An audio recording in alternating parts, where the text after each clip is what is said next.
Hey, good morning, everybody. Good morning, Roman. Are you doing? Good morning, guys, and how are you doing? Yeah, I'm doing fine. Happy anniversary! Thank you. This is the season three, episode one, which mean we did 1 year of live broadcasts every Thursday since last year, 52 years Congratulations! ago. Congratulations! And thanks you for Kathy. Kathy is not with us today. She's a little bit under the weather, but she's listening, watching the show. Hi, Kathy. Hi, Kathy. Be well.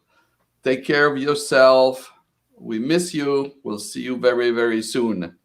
And so that's 1 year. And thanks to Kathy for her persistence. She contacted me and say, "Oh, it sounds that a dog show I want to do." And we were out of contact for 16 years. So we worked together in 1997. We get in touch until 1998, 99 maybe. And then no news, nothing. In 2016, she contacted me and say, "I'm doing a dog show. Are you interested?" And we're like,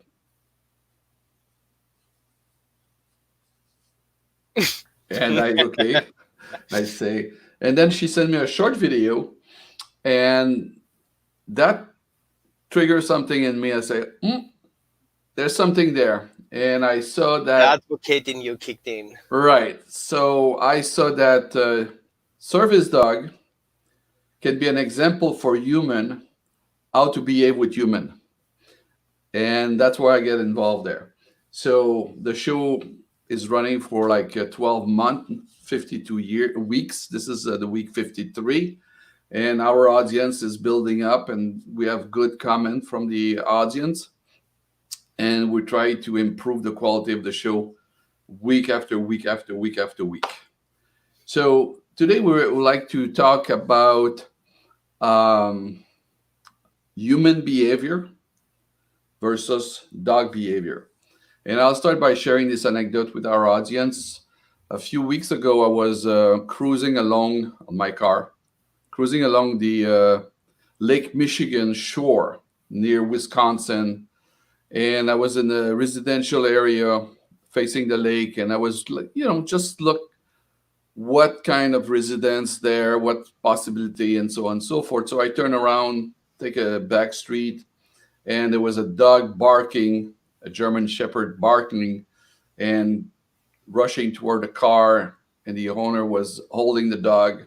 I pass the dog, and then I look in my rear view mirror, the guy kicking the dog, and I have a shock. Wow. And that's really, really was very painful for me to see. And what I noticed with dog owner, some human took the approach of punishment and reward, and with mixed result. And I know you have substantial experience with dog behavior, but today I would like to talk about human behavior, creating and the impact of the human behavior on the dog. So this approach of punishment and reward, what is your take on that? I'm against punishment in general. Being an abuse victim myself, um, I'm coming from a very sensitive perspective. However, working with animals gives me a different angle to the whole thing, and I feel um, it's actually scientific proven that animals offer behavior because of two main factors, either to gain more of or avoid situations. So the dog that you saw in your mirror or while you're driving was obviously offering a behavior to stop that car from coming up. So he had that behavior as a trigger to make that stop. So it was a fear response, and the person in his frustration, because the person was in fear response as well, frustrating of the danger that can happen, the dog get loose and you can hit the car, his anger came up and actually he hit the dog violently to control that event. That's very sad and definitely not the right way to do. My approach is helping the dogs understand the concept of what we want them to do, and then help the people with their behavior reinforce the behavior that we want to achieve by being the good paradigm and holding space for that dog to reach that point. It's nothing different than we call it. um, emotional intelligence, and understand that if somebody next to you is driving the car and he gets upset and angry, punching him will not stop that from happening. But Mhm. sometimes we have to get in that space and show empathy to this person's problem, and then help him calm down faster because we're holding space for it. The Mhm. same applies with animals as well. If Right. I am violent to a dog who is showing a survival response in different Mhm. way of aggression, then I am part of that aggression, and I'm more aggressive than the dog because I do it conscious while the dog does it subconsciously. Yes. The in the process of training, s- some forceful approach sometimes exists.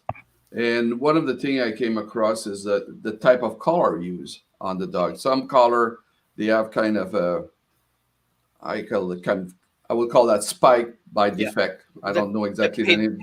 pinch collars or Pinch collar. The more you pull on the collar, the more it pinch in the neck of the dog. right. But there's also e-collar that I come across. There are remote collars or shock Right, collars, also so shark called. Yeah. collar.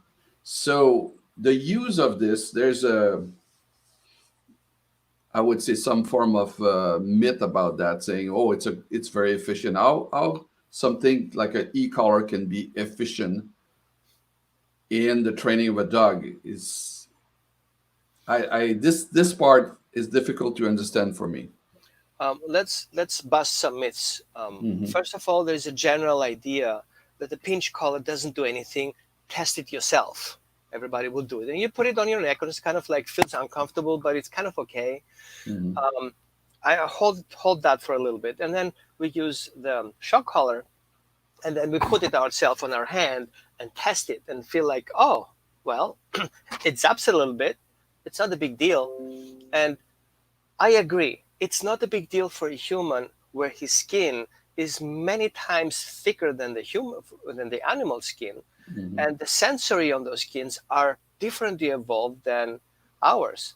So the animal is a predator, and the animal as a predator has to be very aware of his environment. So Hmm. his sensory on his body is completely more aware and alert than ours.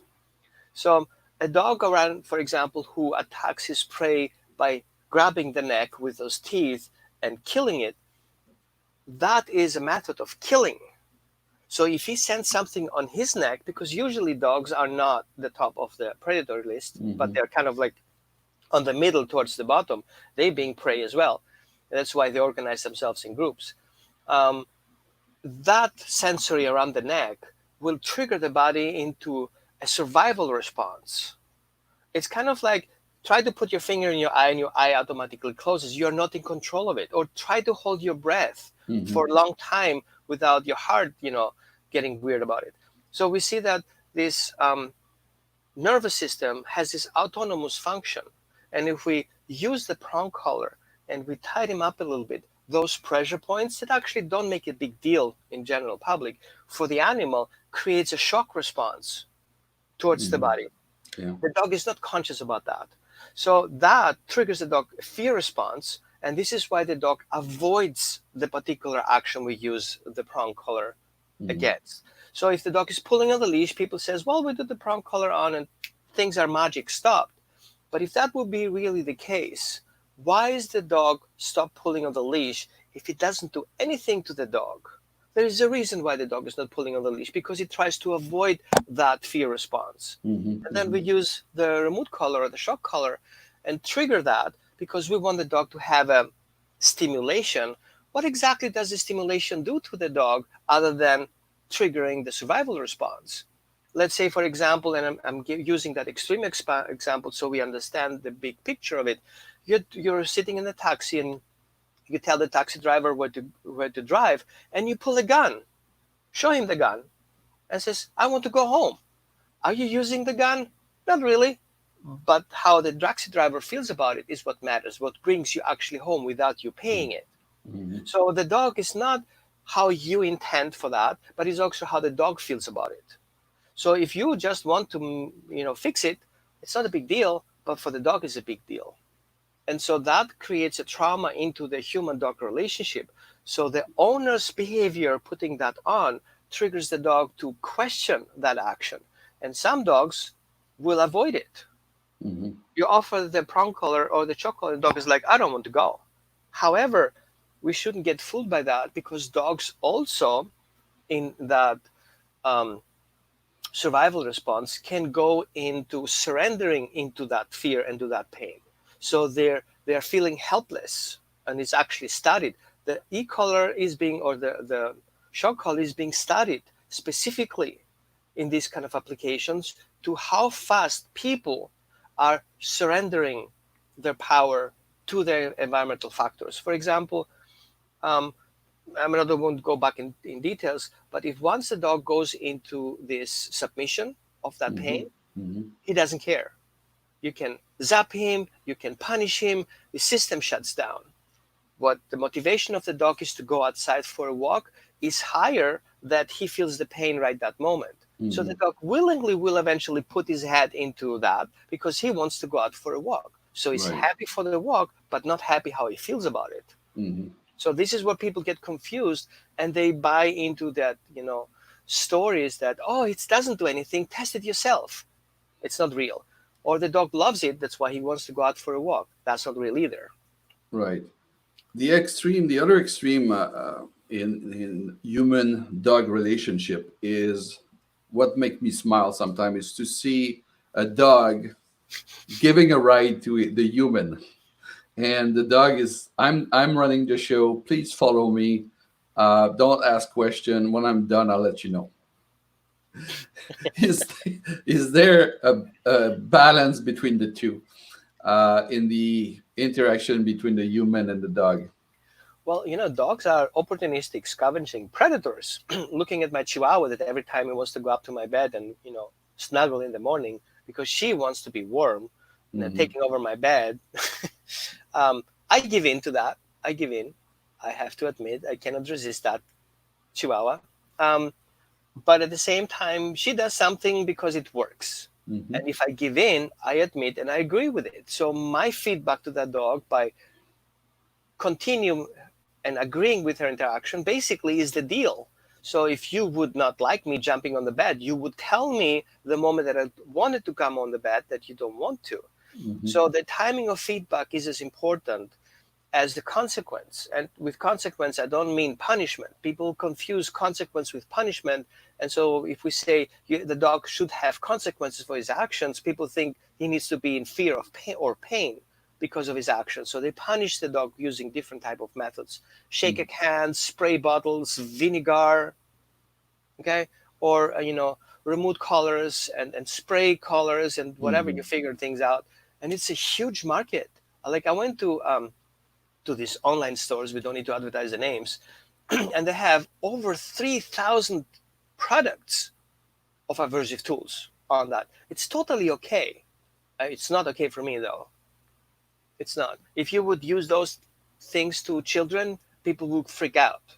But the Hmm. dogs, it's just fine because it serves a purpose. And I understand people are frustrated because they don't know better. They're being told it's fine, but it's not.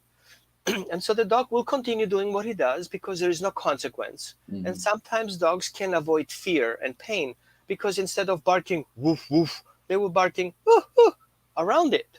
So that thing doesn't work either. And your problem is not solved, and the dog is out of the problem.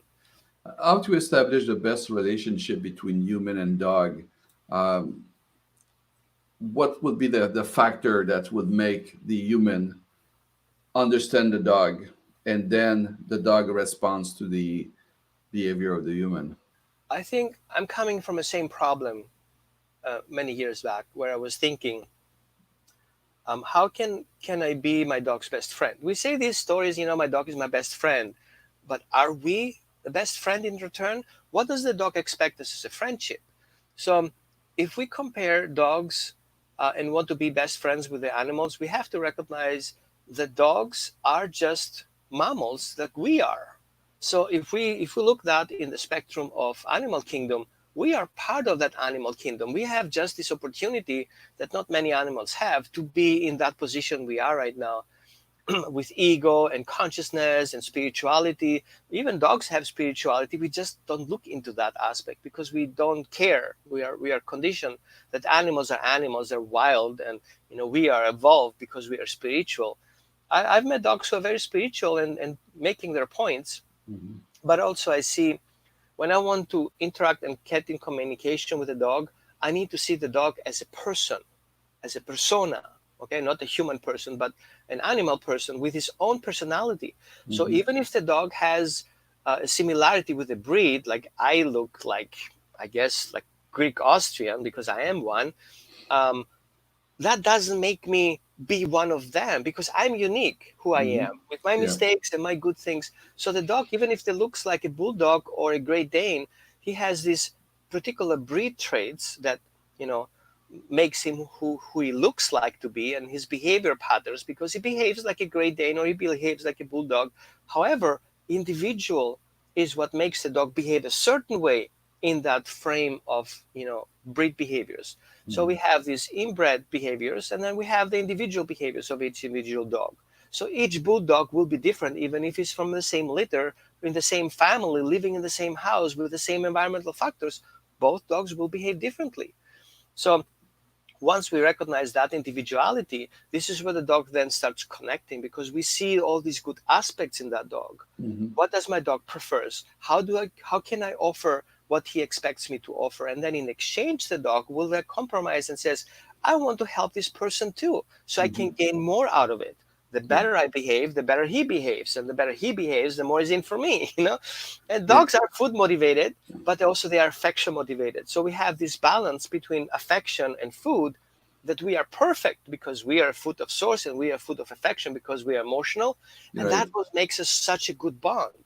What do Such you, yeah, in that connection, what do humans should pay attention to the dog? Is the body language, correct. emotion? Um, dogs are dogs don't express their emotions verbally. They do, but usually their main expression is physically. They express the emotion physically, but also telepathically. Now we cannot prove that correctly because we don't ask the question to the dog, what exactly did you just think that I received? But Mhm. working with dogs for many years and being an empath myself, I get this information intuitively, so I know they communicate. I Mhm. know that one of my dogs is sending me the message he wants to go to the bathroom.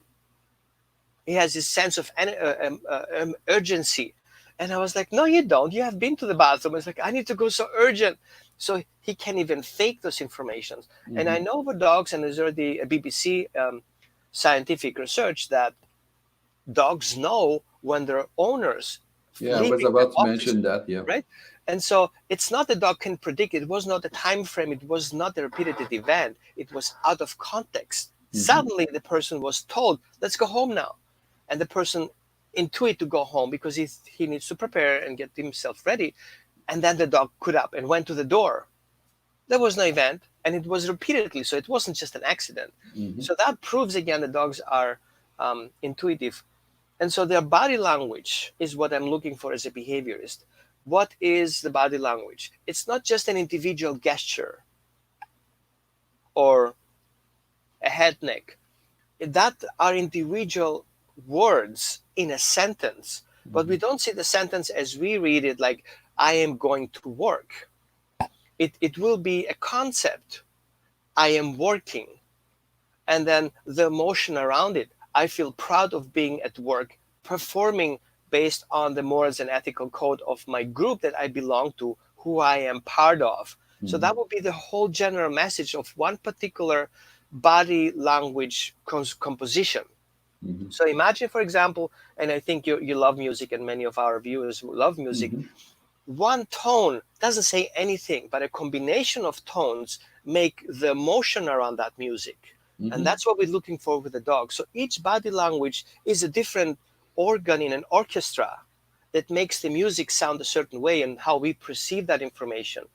And so we see that if our dog perceives our body language the same way he expresses it, everything matters. Mhm. How my head is tilted, how my shoulders is going, and how this is like this. And I feel so guilty about you living in your crate, and I'm so sorry I have to go to work.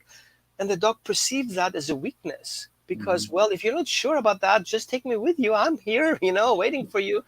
And so we see that we message so wrong information all the time, and dog gets confused, and then behaviors are following because of that confusion. Frustration creates aggression, Mhm. and we're going downhill with our body language. An example of a human talking to their dog that they are like 3 years old baby. I like a typical cuckoo. It's a pretty. I It's, I I they're love talking to a dog, I love Maybe people talking to their dogs, really. And yes. even if it sounds babyish, you are a film engineer. Let's call it this way. Hmm. If I remember right, physics, you have the carrier wave, correct? Hmm. And then you have the music and the voice and the picture on that Right. carrier wave traveling. Right. So we need to see our emotion, our voice as a carrier of that information. Hmm. So how I express myself, the voice volume carries how far this message is going, and my emotion sits on top of it. So I can say, "Oh, I appreciate you," and it comes in a certain way, and I can say, "I appreciate you," and that monotonic changes the way Yeah. you perceive it. The same way Hmm. goes with the dog. So if Hmm. you hoochoo hoochoo beep beep beep beep thing, the dog is like, "Oh, you want to play?" But if you give short information, sit, that becomes such a clear confidence line that the dog is like, oh, we need to do something here. Right. So I like people talking to their dogs. I like the people to express their emotions through their Hmm. expression. I Yeah. like them to use words that are connected to emotions. Sit means be patient, and Hmm. no means not to get killed. um, and so the dog can translate that information better and process it, and you start making sense. Right. That's a very large topic. It's we are in the context of the COVID-19. Unfortunately, we cannot go out and film and having some interesting visual there. What happened? I Uh, see so many comments. Jesus. yeah, we have comment from. I will post this one. It's Chris Dell. Hmm. You don't believe in using pinch or shock collar. I have a lot of dog and find the shock collar work best for me. Snap and release. Huh.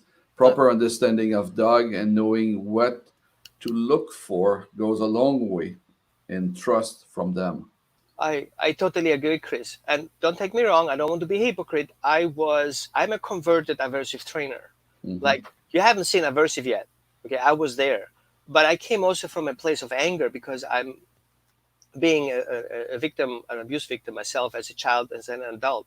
And all this anger came into a dog who I wanted to comply, be in control of. So I came with that aspect. I really love that dog and I really wanted to help him, but the Hmm. tools that I use came in from my ego space and pain myself and Hmm. anger towards the dog, which didn't help. And that was my conversion at some point because one dog chose to attack me in return of my reaction. And so my reaction triggered the dog's reaction. I ended up with a $16,000 surgery. I was like, that didn't work. So I had to come up with a better plan. And that Hmm. was back in 2010, basically, where I kind of had this wake up call. I was like, no, I need to do something that I feel good about. And Hmm. I totally get Chris. Totally. Yeah. And we have a word from Katie there. Excellent point, best friend. She's not with us today, but she's watching the show as you see, and it's our first episode of our third season. That's our 53rd show today, and for today the topic was behave human behave versus dog behave. We scratched the surface of the topic. We didn't. There's much more to it. I would like to point out that Roman, you wrote a paper and I will try to not only try, but I have it here. I'm blessed to have my wife, and she is a well-known um, healer and empath, and also an editor. So Hmm. she helped me a lot putting this document together because I feel um, it's it's an imprint of what we know right now about Hmm. those behaviors. So on my blog post, the truth about aversive dog training collars, I totally break it down in all the aspects and myth busting situations, why people want to use those collars, what do they believe they do and what they really do, Mhm. but also come in with a scientific aspect and found scientific methods that are not just, on the paper and theories. Actually, they are in the field using trainers who are aversive trainers and then trainers who are positive trainers, and match those hundreds of dogs trials and tests in real life and in real situations, plus having people use those tools and how they felt about it. So we have a really good feedback about that. And so this post is up to date, and I constantly update it with new researches that come in from the emotional and scientific aspect, and the psychological aspect and neurological aspect, and how the dog is processing that information. And it's all in there in that document. I'm happy that many of these force-free organizations and welfare organizations actually shared that post, and I got a very good feedback, and people asked me for permission to share them as well. So Mhm. thank you for choosing that. It's a really something came from my heart. It's very unique document. It's worth to read it. It's on your website. It's on Yeah, your web page. Thank you. holisticdogtraining.org/. Okay, Then you guys go into the blog. excellent. Well, thank you very much for being on the show, Kathy. I Kathy, know. again, happy anniversary, Kathy, because that's your baby. Yes, 1 year. 1 year. Congratulations, Kathy. You did a great job, and we're looking forward to have you on the show next week. Be well. Just take your time, relax, enjoy life, and we'll see you next week. Thank you, Roman. Thank you, everybody, for watching. And we're going to close the show today. See you next week. Bye bye. Bye.